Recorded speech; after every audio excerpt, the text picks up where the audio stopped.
النهارده يا حبايبي عملت معاكم تخزين الخضره بطريقه بسيطه، وازاي ان احنا نستغل كل حاجه في الخضره ما نرميهاش. عروق الخضره بنحافظ عليها، وبرده البصل الاخضر بنخزنه ونشيل برده ورقه. برضو الورق غسلته وخزنته. لو انا عاوزه اعمل الرز برضو بعمل، بس انا عشان عندي عملت قبل كده. يا رب يعجبكم الفيديو. خشوا الفيديو شوفوا احنا عملنا تخزين الخضره دي ازاي.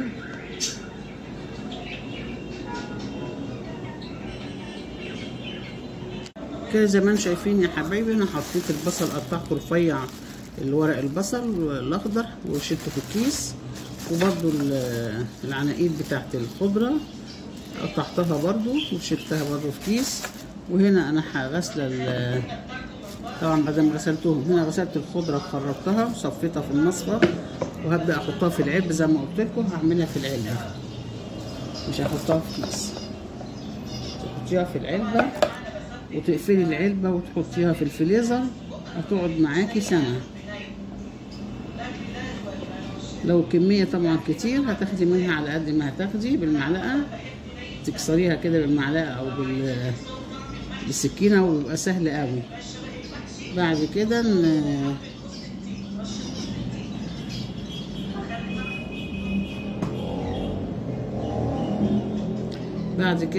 هتروحي مطلعاه من الفريزر، كسراه بالسكينه او بالمعلقه، بيبقى سهل جدا وهاشش.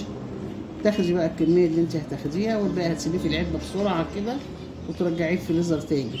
يعني مش تطلعيه تركنيه بره وبعدين تاخدي منه عقبال ما تشيليه تاني، لا، انت هتاخدي منه بسرعه كده وتروحي مرجعاه تاني الفريزر، هيفضل زي ما هو لاخر حبه. يبقى كده احنا خلصنا يا حبايبي، عملنا تخزين الخضره في العلبه، هنغطيها ونحطها في الفريزر. وهنا العروق في قلب اكياس، وهنا ورق البصل في قلب كيس برضو. بنستغله برضو في اكلات بتحب ورق البصل والخضره. والعروق دي بنحطها تحت المحشي. وطبعا الخضره بتاعتك زي ما انت عاوزه، هتستعمليها المحشي، هتستعمليها العجه، هتستعمليها اكلات فيها خضره، هتاخدي منها. وكده خلصنا الاكله بتاعتنا او التخزين بتاعنا بتاع الخضره يا حبايبي. يا رب يعجبكم. السلام عليكم، ازيكم يا حبايبي، عاملين ايه؟ ان شاء الله يا حبايبي النهارده هوريكم ازاي ان احنا نحتفظ بالخضره في الفريزر لاطول مده، يعني ممكن تقعد معاكي سنه. انا بعملها من زمان، بس قلت اوريها للحبايب الصغيرين علشان في ناس كتير قوي بتخاف تحافظ على الخضره في الفريزر. انا عندي فيديو عاملاه عن تفريز البصل، ما شاء الله جايب مشاهده عاليه قوي، وما شفتش حد عمله قبل كده ان انت تفرزي البصل الاخضر، انها بعد كده انتشرت.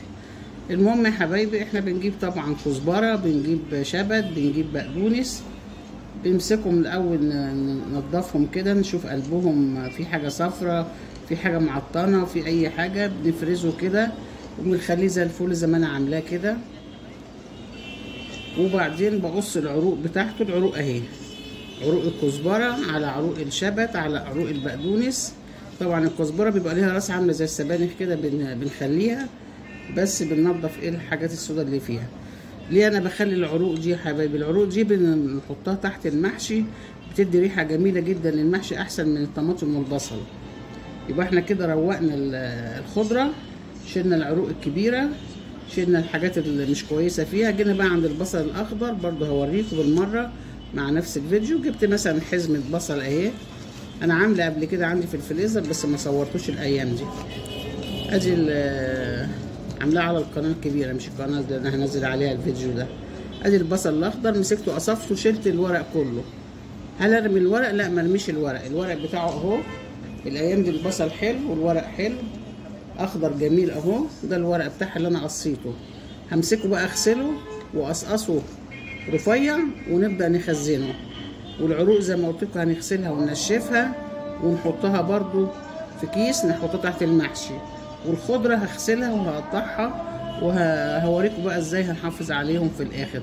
ممكن تحافظي فيهم في اكياس، وممكن تعمليهم في علبه. انا المره دي ان شاء الله هعملهم في علبه بلاستيك، هحافظ على مجموعه الخضره دي فيها المشكله. والبصل هحطه في كيس هو والعروق.